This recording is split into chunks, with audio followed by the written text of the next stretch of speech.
할렐루야. 오늘 저희들 수요예배 예레미야 23장 33절에서 40절의 말씀으로 예레미야 강의 31번째 시간 말씀을 나누도록 하겠습니다. 오늘 이 말씀도 예레미야서 안에 있는 말씀 중에 인상적인 말씀으로 또 중요한 말씀으로 여겨지는 그런 말씀입니다. 오늘 계속해서 반복되어진 문구가 나오지요. 엄중한 말씀, 하나님의 엄중한 말씀, 여호와의 엄중한 말씀. 계속 이 문구가 나옵니다. 우리가 이 말씀이라고 하는 것, 우리가 이 신앙에 타락이 있을 때, 그 신앙의 타락에 여러 가지 그 조짐들이 나타나지만, 그 신앙의 타락의 조짐 중에 하나가 말씀에 대한 왜곡과 남용과 오용과 하나님의 말씀보다 자기 자신이 더 위에 있기를 원하는 그것을 도모하는 일들이 일어나는 것들. 결국 하나님의 말씀과 연관되어진 부분에서 심각한 문제들이 나타납니다. 우리가 종교개혁에 관한 부분들도 우리가 역사를 저는 보는 게 의미가 있다고 저는 생각하거든요. 왜 그러냐면 2000년 전이나 1000년 전이나 지금이나 사람은 똑같아요. 사람은 똑같고 그것이 건강한 하나님 앞에 건강한 하나님의 백성일 때의 모습과 그렇지 않을 때의 모습이 나타나는 현상이 거의 비슷하게 등장합니다. 그래서 우리가 종교개혁에 대해서 우리가 말을 하게 되어진 이유 중에 하나가 가장 하나님의 자녀다움, 백성다움에서 멀어졌던 시기에 있었던 것이 종교개혁이거든요. 그러면 종교개혁 시절에 과연 교회는 어땠느냐? 말씀이 없었어요. 말씀이 없었다라는 게 무엇이냐면 말씀을 자기 마음대로 왜곡하고 남용하고 함부로 하나님의 이름 들먹이면서 자신들의 더러운 유익을 취하는 데 사용하는 교회였다라는 거죠. 그래서 종교개혁의 가장 중요한 모토 중에 하나가 뭐냐면 말씀의 권위를 회복하는 겁니다. 교회보다 말씀이 위에 있고 모든 것 위에 말씀이 있다. 말씀 앞에 모두가 무릎 꿇고 겸손해져야 된다. 다시 말씀으로 돌아가자라는 그 모토가 종교개혁의 아주 중요한 모토였습니다. 우리가 예수님 믿는다, 하나님 믿는다. 그 믿는다라는 게 무엇이냐? 내가 그냥 하나님 믿어요, 예수님 믿어요 라고 말하는 게 믿는 게 아니죠. 하나님의 말씀을 믿는 겁니다. 예수님의 말씀을 믿는 거예요. 예수님의 말씀이 진리의 말씀. 하나님이 참된 유일한 하나님. 예수님은 그 하나님의 유일한 독생자. 이 땅에 오신 하나님. 그 하나님께서, 예수님께서 우리에게 주신 그 말씀이 진리임을 믿고 그 진리를 따라 사는 것이 믿음입니다. 결국 말씀에 대한 자세가 잘못되어지면 믿음의 모든 것들이 다 허물어지는 거예요. 근데 오늘 이 읽었던 말씀의 내용이 뭐냐? 이 유다 백성들, 예루살렘 주민들이 하나님의 말씀에 대해서 완전히 잘못되어진 것에 깊이 물들어져 있는 이 모습을 하나님께서 지적하시면서 하나님께서 이들이 얼마나 영적으로 타락되어져 있는지, 신앙적으로 타락되어져 있는지를 지적하시고 그것에 대하여 하나님께서 결코 용서하지 않으신다라는 아주 강력한 경고를 하시는 겁니다. 그리고 또한 이 경고를 통하여서 우리가 알아야 될 것은 하나님의 말씀 앞에 우리가 올바로 서는 것에 대해서 다시 한번 내가 제대로 서야 되는구나 라는 것을 각오하고 다짐하고 또 그렇게 믿음의 길로 온전하게 돌아서는 것이 오늘 이 말씀을 읽으면서 우리가 가져야 될 중요한 그런 깨달음, 교훈이 되는 겁니다. 오늘 이 말씀은 좀 복잡하게 보이죠. 아마 복잡하게 보이지만 오늘 이 말씀을 조금 이렇게 설명해 드리면 충분히 다 이해하실 거라는 생각이 듭니다. 첫 번째로 읽어야 될 것은 33절과 34절이에요. 33절과 34절의 내용이 어떤 내용이냐면 여러분들이 여호와의 엄중한 말씀이라고 나오잖아요. 이건 우리나라 말로는 표현이 안 되는 거예요. 이게 어떤 거냐면 히브리어로 동음이의어. 우리 뭐 이게 눈에 눈도 있지만 겨울에 내린 눈도 있잖아요. 똑같은 글자잖아요. 근데 의미는 다르죠. 근데 히브리어로 요 안에 있는 이 단어가 다른 말로 쓰여지는 거예요. 말씀이라고 할 때 이 말씀이 히브리어로 마사라고 하는 단어입니다. 마사. 근데 이 마사라고 하는 단어가 또 다른 의미로도 쓰여지는데 그게 뭐냐? 무거운 짐이라는 단어로도 쓰여지는 거예요. 하나님께서는 예레미야 예언자를 통하여 내가 너희들에게 주는 말은 하나님 말씀 가벼운 게 없거든요. 다 그것이 성취되어지고 또 그 가운데 하나님의 권능과 신실하심이 깊이 들어있는 말씀이잖아요. 그러니까 하나님께서 우리에게 주시는 말씀은 가볍게 들어서 들을 수 있는 말씀이 하나도 없어요.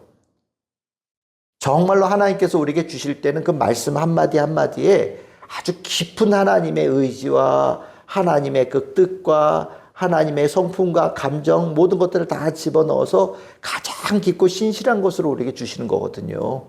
그래서 하나님 우리에게 주실 때 아주 소중한 말씀으로 우리에게 주시는 거예요. 우리에게 주시는 말씀 하나하나가 다 그런 겁니다. 그래서 하나님께서는 우리에게 주시는 그 말씀을 오늘 하나님께서 어떻게 표현하시냐? 엄중한 말씀이다. 묵직한 말씀이다. 귀한 말씀이다. 소중한 말이다. 그리고 하나님께서 우리에게 주신다라는 거예요. 그런데 유다 백성들이 예레미야가 이렇게 하나님께 주신 묵직한 말씀, 이 묵직한 말씀이 우리가 예레미야서 쭉 읽어봤지만 잘못된 거 지적하시고 그렇게 하면 안 된다라고 말씀하시고 그거는 벗어나야 된다고 말씀하시고 떠나야 된다고 말씀하시고 아니면 너희들 징계당한다고 말씀하시는 그런 내용들이 많았잖아요. 그러니까 예레미야는 하나님 말씀을 전할 때 그 무게감을 알거든요. 그러니까 진심으로 정말 혼신의 힘을 다해서 말씀을 전하는 거예요. 그런데 듣는 유다 백성들, 예루살렘 주민들은 비아냥거리는 겁니다. 오늘은 또 무슨 말씀 가져왔어? 너 뭐 이렇게 하나님의 뭐 묵직한 말씀 하나 가져왔어? 아이고 또 우리한테 짐 되려고 하는 그런 말하려고 너 앞에 또 선 거야? 오늘 하나님께서 너에게 또 어떤 우리에게 짐을 지어주시는 말씀을 주시디? 라고 하면서 예레미야를 막 조롱하는 거예요. 하나님께서는 진중한 말씀이라고 주셨는데 듣는 이스라엘 백성들은, 유다 백성들은, 예루살렘 주민들은 나를 귀찮게 하는 거. 괜히 내 스트레스 주려고 하는 말. 듣고 나면 기분 나쁜 말. 거북한 말. 비아냥거리고 조롱하는 투로 그것을 격하는 내용들이 나오는 거예요. 지금 우리가 이 하나님의 말씀을 신앙이 올바로 설 때는 말씀 하나하나를 정말 귀하게 받아들입니다. 그 말씀이 내 심령에 들어오는 것을 넘어서서 내 중심까지 파고들어서 그 중심으로부터 그 새로운 움직임을 만들어 가시죠. 우리 말씀을 나눴듯이 불과 같은 말씀이기도 하고 바위를 깨트리는 몽둥이와 같은 말씀. 정말 하나님 말씀 앞에서 내가 산산조각 나는 말씀으로 그 말씀을 받아들이거든요. 근데 영성이 타락되어지면 하나님 말씀 들어도 에이 거짓말. 성경 읽으면서도 에이 뭐 이런 말도 안 되는 소리가 있어. 성경 읽으면서도 괜히 겁주려고 하는 말. 이런 말은 보고 싶지 않네. 하나님의 말씀을 굉장히 가볍게 여기고 별 볼 일 없는 것처럼 여기면서 자기 마음대로 취사 선택하는 교만함이 들어가기 시작한다는 거죠. 영적인 타락을 가지면 다 일어나는 일이에요. 우리가 성경을 대하는 모습들, 말씀을 대하는 모습들에서 그 사람의 신앙의 수준이 나타나요. 우리 주일에는 안식일에 대한 말씀을 나눴잖아요. 그 안식일을 우리가 하나님 백성답게 지켜야 되는 이유도 안식일을 하나님께서 그렇게 지키라고 말씀하셨기 때문이잖아요. 하나님께서 우리에게 거룩하게 그 지키라고 하시는 그 말씀을 믿고 따르는 거거든요. 그런데 결국 하나님을 경시하는 자들은요, 하나님의 말씀을 우습게 여긴단 말이에요. 그리고 괜히 나한테 뭐 피해주는 말씀, 괜히 나한테 어렵게 하는 말씀, 괜히 그런 거 시켜서 날 괴롭히려고 하는 말씀처럼 여기는 일들이 일어난다라는 거죠. 우리의 심령을 잘 돌아봐야 돼요. 우리의 심정이 잘못되어지면 하나님의 말씀을 아주 작게 여겨요. 하나님께서 그것을 첫 번째 지적하는 거예요. 그러니까 33절, 34절에는 엄중한 말씀이냐, 그 뒤에 나오는 너희들이 대답하기를 엄중한 말씀이 무엇이냐, 뭐 묻고, 뭐 이런 얘기 나오니까 무거운 짐으로 번역해야 되는 거예요. 하나님의 말씀을 그냥 귀찮은 짐, 어렵게 하는 것들, 귀찮게 하는 것들로 여기는 그런 모습들. 하나님께서 하나님의 말씀을 제대로 믿지 않는 비신앙적이고 하나님 백성 다음에서 떠난 자의 모습으로 말씀하신다. 우리가 이런 모습이 나에게 있나 잘 돌아봐야 되는 겁니다. 하나님께서 보고 계신다라는 거예요. 두 번째로 영적으로 타락되어지면 말씀에 대해서 어떤 문제가 일어나느냐. 여러분들 36절 보십시오. 36절 보시면 하나님의 말씀을 망령되이 사용한다. 이렇게 나오죠. 하나님의 말씀을 망령되이 사용한다는 게 무엇이냐면 본질을 없애버리고 자기 마음대로 교묘하게 바꿔서 뒤집어 엎는다는 거예요. 하나님 말씀을 이렇게 주셨는데 그 말씀을 이렇게 해석하고 하나님께서는 이렇게 말씀하셨는데 해석을 지 마음대로 이렇게 해석하고 그리고 하나님 말씀을 이러라고 주신 말씀인데 그것을 완전히 왜곡해서 이러라고 하는 말씀으로 뒤바꿔서 그렇게 뒤바꾸는 모든 이유는 내가 하고 싶은 거 하기 위해서 그런 거죠. 그러니까 우리가 대표적으로 하나님께서 이혼하지 말라고 얘기하셨단 말이죠. 그런데 이혼하고 싶어요. 그러면 어떻게 되겠어요? 어떻게 하면 이혼할 수 있느냐를 찾는 거예요. 그리고 이혼해도 괜찮을 수 있는 조항들을 만들고 해서 이혼할 수 있게끔 도모하는 쪽으로 그 말씀을 사용한다. 이거는 완전히 잘못된 거잖아요. 우리 안식일도 안식일을 거룩하게 지키라라는 그 말씀을 하나님은 거룩하게 지키라고 주신 말씀인데 어떻게 하면 그래도 그 안에서 내가 조금 더 하고 싶은 것을 하겠느냐? 뭐 이런 것에 대한 관심을 가지면 이런 거는 해도 되나 안 해도 되나? 뭐 이거는 뭐 허용되는 것이냐 안 되는 것이냐? 막 이렇게 따져가면서 뭔가 할 수 있는 범적으로 해석한다. 이거 완전히 왜곡되어진 해석이죠. 하나님의 마음과 하나님의 뜻에 대해서 관심 있는 것이 아니라 이 말씀을 가지고 나에게 어떻게 유익한 쪽으로 뒤바꾸느냐에 대한 관심을 가지고 말씀을 보는 것에 대해서 하나님께서 경고하시는 거예요. 많아요. 성경 말씀 가지고 정말 엉뚱하게 해석하는 그런 뭐라고 표현해요? 설교라고 표현하기도 그런데 너무 많아요. 어떻게 저 말씀 가지고 저렇게 해석하고 저렇게 설교하지? 그 앞뒤에 성경 구절, 그 앞에서 구절이랑 뒤에 구절이랑 그 앞뒤로 한 구절씩만 더 읽어봐도 도저히 저렇게 얘기할 수 없는 그런 말씀을 단어 하나 딱 뒤집어내거나 절 하나 딱 끄집어내서 자기가 원하는 대로 딱 갖다 쓰는 경우들이 허다하게 많단 말이죠. 하나님께서 언제 그러라고 하셨어요?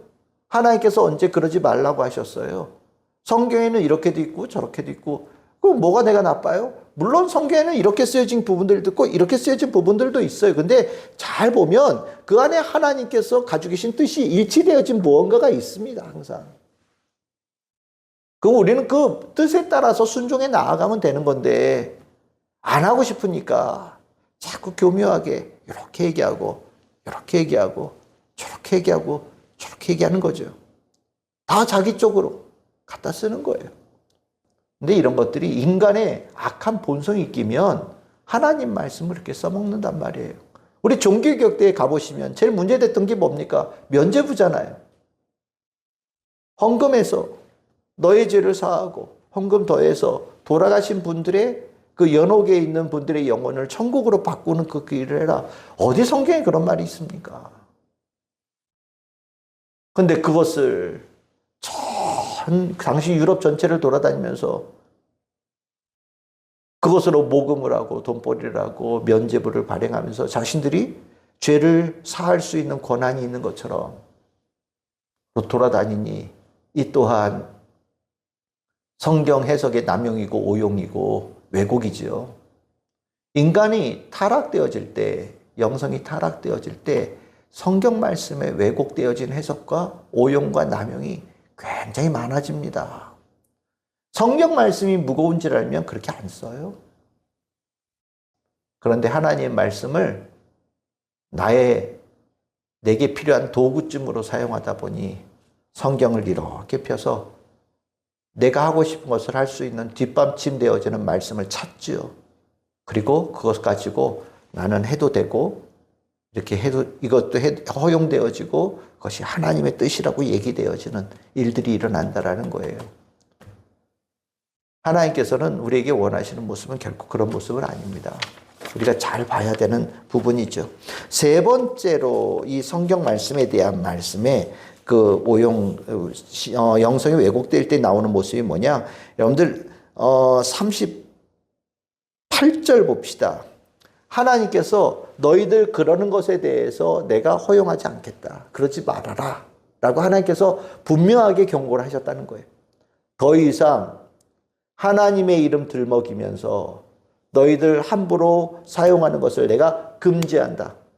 다시는 내 이름을 너희들이 쓸 수 없도록 내가 금지하겠다라는 것을 분명히 그들에게 경고하셨음에도 불구하고 반복해서 지속적으로 사용한 자들에 대한 이야기를 하는 거예요. 이건 굉장히 의도적이고 고의적인 거죠. 내가 혹여나 성경을 읽으면서 잘못 해석할 수도 있겠죠. 그런데 하나님께서 그것을 잘못됐다고 반드시 가르쳐 주시거든요. 내가 하나님의 말씀에 대해서 잘못 이해하고 있을 때 그 말씀을 옳지 않게 해석할 때는 하나님께서 내 안에 그 말씀을 새롭게 볼 수 있는, 올바르게 볼 수 있는 기회를 우리에게 주셔요. 우리 안에는 성령님의 그 알람이 있거든요. 경고가 있어요. 내가 잘못되어진 길과 잘못되어진 생각과 잘못되어진 마음을 가져갈 때 내 안에 있는 성령께서 이 안에서 잘못되어졌다는 것을 일깨우기 위해서 나를 계속해서 자극을 주셔요. 때로는 못 살게 만드시면서까지도 내가 잘못되어진 것을 깨우치시거든요. 그런데 양심이 완전히 신앙이 영성이 완전히 왜곡되어지고 잘못되어지면 성령께서 주시는 그 자극도 느끼지 못할 만큼 무너지는 경우들이 있습니다. 강팍해지는 거죠. 강팍해지면 어떻게 되냐? 자기가 하던 것에 대해서 멈추질 않아요. 계속해서 진행하는 겁니다. 고의적으로, 의도적으로 하나님의 말씀 팔아먹는 일을 멈추지 않는다라는 거예요.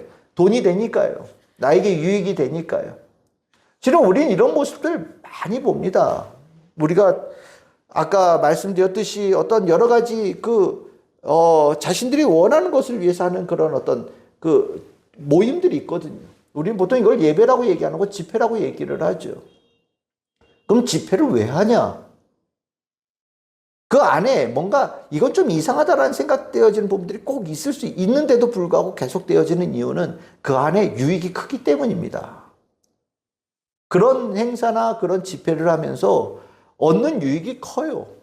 그러다 보니까 멈추고 싶어도 그 유익이 너무 커서 멈추고 싶지 않은 거예요.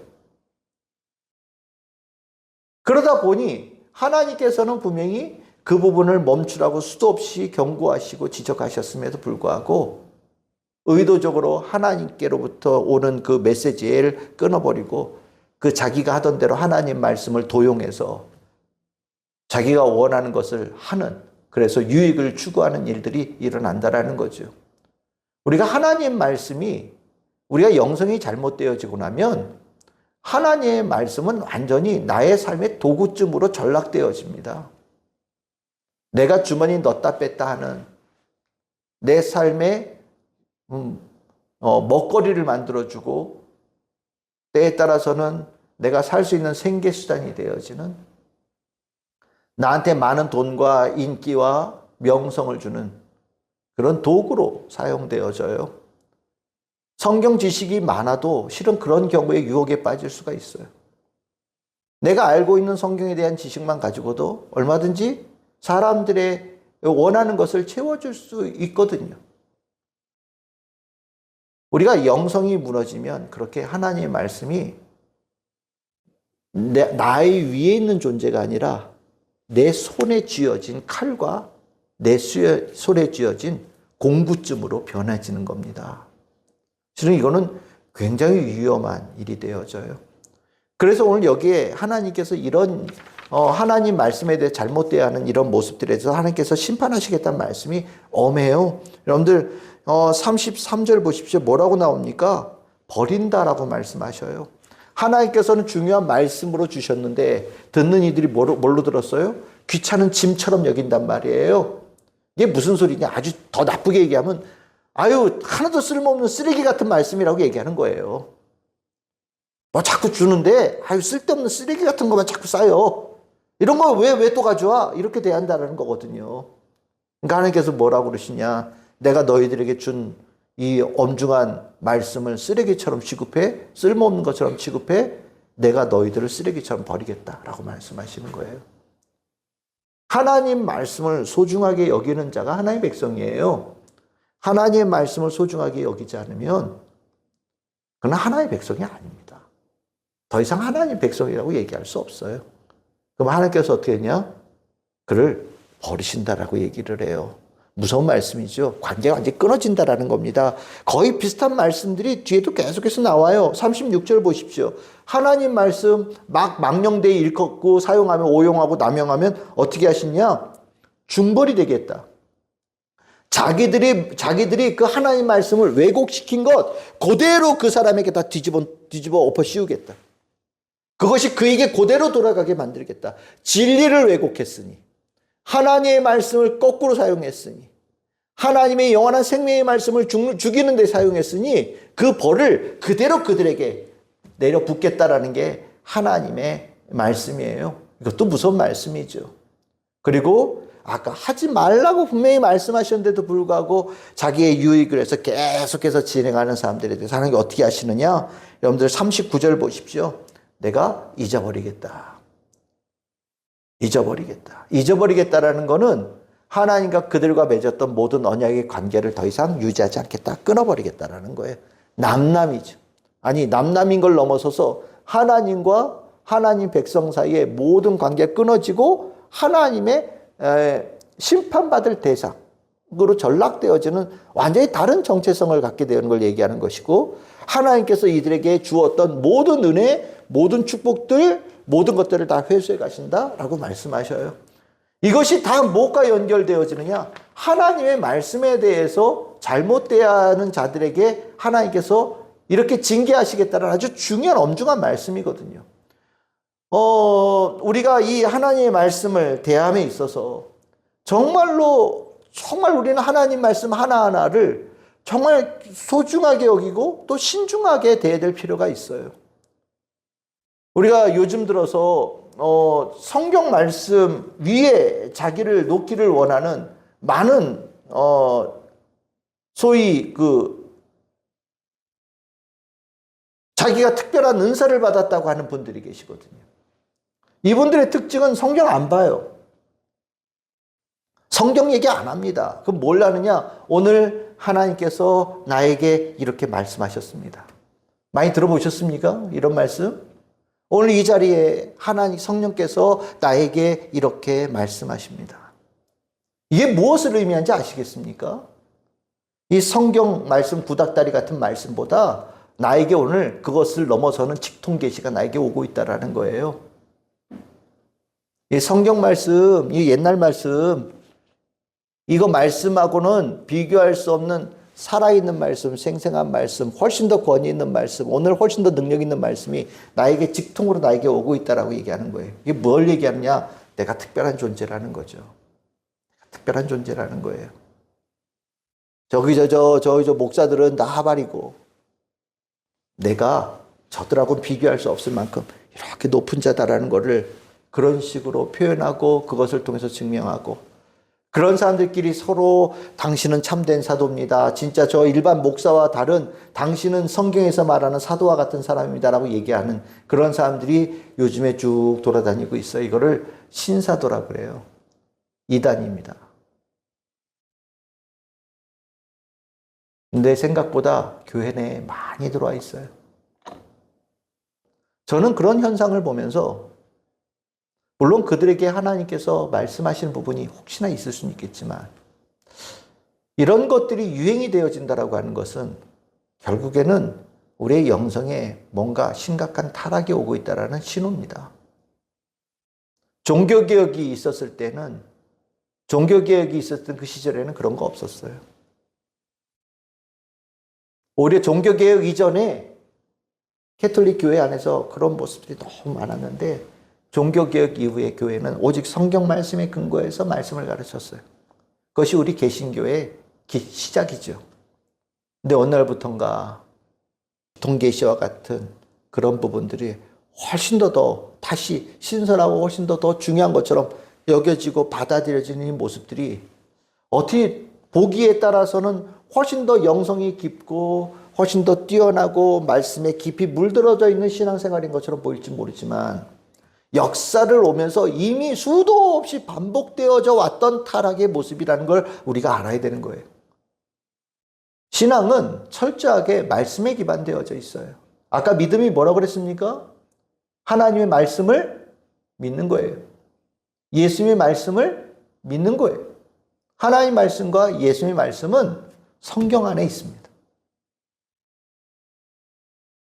하나님의 말씀 우습게 여기면 자기가 높아지는 것이 아니라 그가 가장 저 밑바닥으로 추락하는 지름길이 되는 겁니다. 우리가 신앙생활을 하면서 하나님의 말씀을 정말 우리가 하나님 앞에 가장 겸손한 자가 되어지는 게 굉장히 중요한 부분이에요. 신앙생활 하면서 내 생각은 별로 중요하지 않아요. 하나님 말씀으로 내 생각이 바뀌어지는 것이 중요한 겁니다. 세상에서 뭐 이렇게 저렇게 얘기하는 거 별 의미 없어요. 뭐 이렇고 저렇고 세상적인 속성으로 아무리 교회에다 얘기해봐야 하나님의 말씀 한 구절에 한 단어에도 수많은 세상적인 이야기를 갖다 대밀어도 통하지 않아요. 세상의 것을 가지고 교회를 바꾸기를 원하고 신앙에 가는 길을 바꾸기를 원한다면 그거는 심각하게 자기의 잘못과 오류를 인정해야 됩니다.